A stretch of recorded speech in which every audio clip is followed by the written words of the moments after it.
Okie dokie, boys and girls, it is day 30 of overcoming my ankle injury. And well, it's a bit of calm after the storm because on Saturday I did 8 kilometers and now I'm just making sure that my body heals properly. But in the meantime, I've made it no secret that during my injury, I like to chase different goals, goals that have nothing to do with my injury at all, so that I have a bit of distraction from, well, the pain in my ankles, from the sourness of not being able to run as much as I want. And I've been exploring a lot of different paths. I've been, doing the push-up volume again, actually becoming quite strong at it. I've been doing more planches, and well, I've been doing one arm pull-ups as well. And so it's good to try different things, but at the same time, at the moment, I'm focusing on or trying to do three things at a time. And it's also, not a secret that if you try to do everything at once, you will accomplish nothing at all in most cases because we have a limited amount of energy. And if you try to divide your energy amongst a lot of different things, well, you won't be able to spend enough energy to actually grow on all of these specific goals. So what I'm doing today is I'm going to kind of narrow my goals. I'm gonna start focusing on one specific goal, the one arm pull up, because I feel like if I, you know, start really focusing on it, I can actually get the goal perhaps on Friday on my next one arm pull up max attempt. And so usually on Monday, push day, I would do loads of push ups, but I just noticed like when my chest is sore and I did a lot of push ups, it's more difficult to do the one arm pull up because you're kind of, bending like this and your chest is actually activating. And so I don't want to have any regrets on Friday. I want to give it my all. And so, no push ups for today, no push ups for a while perhaps, but in the meantime, I'll be working on the skills because, well, if you just want to figure out can you work on two different goals at the same time, like one question I get often is can I work on planche and front lever in the same workout? Yes, you can. Of course you can. And well, the way you figure out if it actually hinders one another is you train the planche a lot or the front lever first, right? You train one movement a lot until you're actually tired, and then you will know the consequences if you the day after, for example, the day after you train the other movement. So when I train chest push-ups, I know the day after my one arm pull-ups are going to be very weak. But if I train planche very hard, even if I did so, the day after, it doesn't really have a lot of consequences. And so you figure out these things of what you can do at the same time and what you can't, basically just by trying, because sometimes it's unexpected, right? You might be doing, or you might be thinking, well, I can do legs and then planche the next day because it's completely unrelated muscles, right? Well, good luck, because if you actually do a heavy leg workout, you will notice that your entire body is just messed up. It's tired. It wants to recover, right? However, if you do it vice versa, if you do the planche first, smaller muscles, even if you go hard, it's not going to have as big of an impact on your leg workout. So those are just things that you can play around with. Anyway, today is just going to be another skill day, and I'm going to start off with the same circuit I did yesterday, some planche push-ups and some one-arm pull-ups. But after that, we've got some more sets to go this time. So let's go.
All right, so I'm doing a circuit of alternating sets, 5 sets of planche push-ups, 6 reps, and 5 sets of pull-ups, 2 reps on each arm. And I'm doing these in an alternating style, which is the exact same that I did yesterday. However, the difference today is that I already did it yesterday. So I'm a bit tired, I'm feeling a bit weaker than yesterday, but I feel like it's a good, volume block, a good cluster training. A cluster training is basically when you do 2 hard days in a row. And this intensity for me, especially the full planche push-ups, it's kind of hard. So if I keep repeating it, I'm gonna grow more and more and more tired. But if I just do it 2 days in a row, it's kind of like distributing a huge training amongst 2 big trainings on 2 days right after each other, and it just distributes the load a little bit more. It's a big stimulus. So after this, I will, well, first of all, this is not the entire training today, but after today's training is done, I will likely take a couple easier days and focus on quality, and that's where the build up, the power will start to appear. So let's go.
Okie dokie, so the main circuit, or I guess the beginning circuit, has been done. Shoulders are tired as hell, but nonetheless, I'm looking forward to doing some attempt sets, Oftentimes when it comes to skill training, it just boils down to trying things. And I'm not just talking about trying things that you obviously will not be able to do. For example, you're a tuck planche at the moment. If you're gonna attempt a full planche and that's your only training, well, it's not gonna bring you a lot of results. But attempting stuff can also just be things that you're really close to. For example, if you hold the tuck planche for a couple seconds, perhaps you can try and go to an advanced tuck planche. Or perhaps you have done 5 tuck planche push-ups, you can attempt to do 6 tuck planche push-ups, and you can just try lots of different things that are just out of your reach. And by trying those things that are just out of your reach, sometimes perhaps you will succeed, and that's where you move the bar. That's where you get stronger. So that's something I'm going to do right now. It is after quite a lot of volume already, but nonetheless, I feel like doing this when I'm already a bit tired is gonna give me a good stimulus. So I'm gonna start by attempting 6 presses. I don't really care about the range of motion and doing perfect form. I just want to see if I can get a bit further than yesterday. Yesterday I did 5 presses for the first time, bad form, but if I can match it today or even go further, that would be great. So let's see if I can get out of my comfort zone.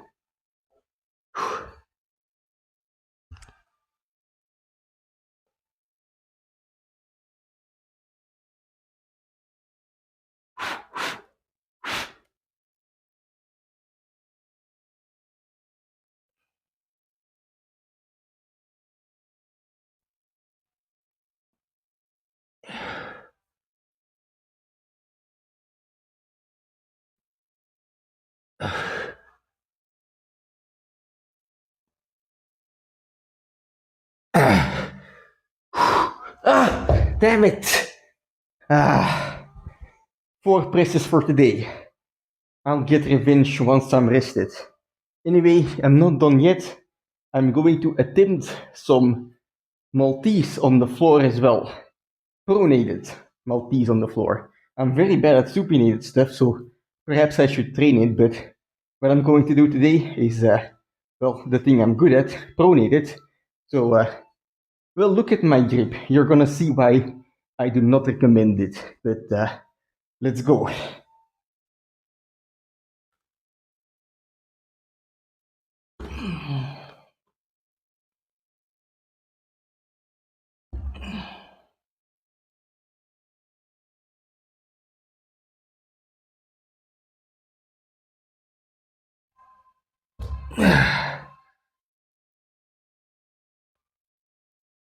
Alright, so I just tried the pronated Maltese, failed completely. I think it's because my forearms, and the muscles that are being used in order to keep the grip in that pronated Maltese, they're tired already from the pronated planche that I've done. So I wasn't expecting this, but hey, sometimes things don't go according to plan. So what am I gonna do instead? I'm gonna rest. Sometimes that's a valid option. I am not gonna do any more planche today. I'm just gonna let my body rest and, well, try again next time. So yeah, that's not gonna be it for today's training. I am gonna do one more set of one-arm pull-ups, quite a big one, hopefully, because well, the goal is close. I want to, peak my body a bit more, prime it a bit more before attempting 10 reps on probably Friday. So let's go. Dead hang, 20 seconds to hopefully 5 to 6 reps, although I'm quite tired already, so we'll see.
Okie dokie. That was not the most pleasant sit when you look at the pain scale, but I'm very happy with how it went. 6 reps, they're not that clean on the left side, but still quite happy with how that went because this is after an entire day of training. Before I did this set of 6 one-arm pull-ups, I already did 16 one-arm pull-ups in total, 10 today or 10 in the evening and 6 in the morning. So I was quite tired already. And yesterday I did 22 one-arm pull-ups as well on each arm. So I am not in a fresh state at the moment, but nonetheless able to do 6 reps after 20 seconds of dead hang. And well, tomorrow I'm gonna repeat kind of the same workout as today when it comes to the pull session. Actually, tomorrow is a pull day, so that's probably the only thing I'm gonna do, some one-arm pull-up volume. And at the end of the day, I'm going to do an attempt of the same set as I did just now, except I'm gonna aim for 7 reps. And if I can get those 7 reps, then I'm quite confident with some rest and recovery that I will be able to do 10 one-arm pull-ups on both of my arms. And that's a very important lesson. You become stronger during rest time, not when you're training, because when you're training, the more sets you do, the weaker you become. You're tearing down your body, but it's when you stop, right? It's when you stop training and you start eating and sleeping, last like Master Roshi is telling you to do. That's when you become stronger, and that's well what I'm going to do after tomorrow. Recover to the utmost of my ability, and along with that comes a bit of sacrifice. I am not doing push-ups this week, even though I want to get those 1,000 reps, but I just want to make sure that I can tick off that box of one arm pulls because I feel like I'm getting close. And more importantly, Bartje, I'm racing against Bartje. He got 10 muscle ups first, so he won that one. And he told me, well, I'll give you a second chance. We can race until I get my first one arm pull up. He got his one arm pull up on the left arm, but he's still struggling on the right one. And he's very close, so it seems like he will achieve his goal of the one arm pull up somewhere this week. So yeah, I really want to prepare for Friday to to beat him to it. It's a close race, but perhaps I can just edge it out. So we'll see what happens. But anyway, for now, that's gonna be it for today's training, and I'll see you again tomorrow for a bunch more one arm pull ups.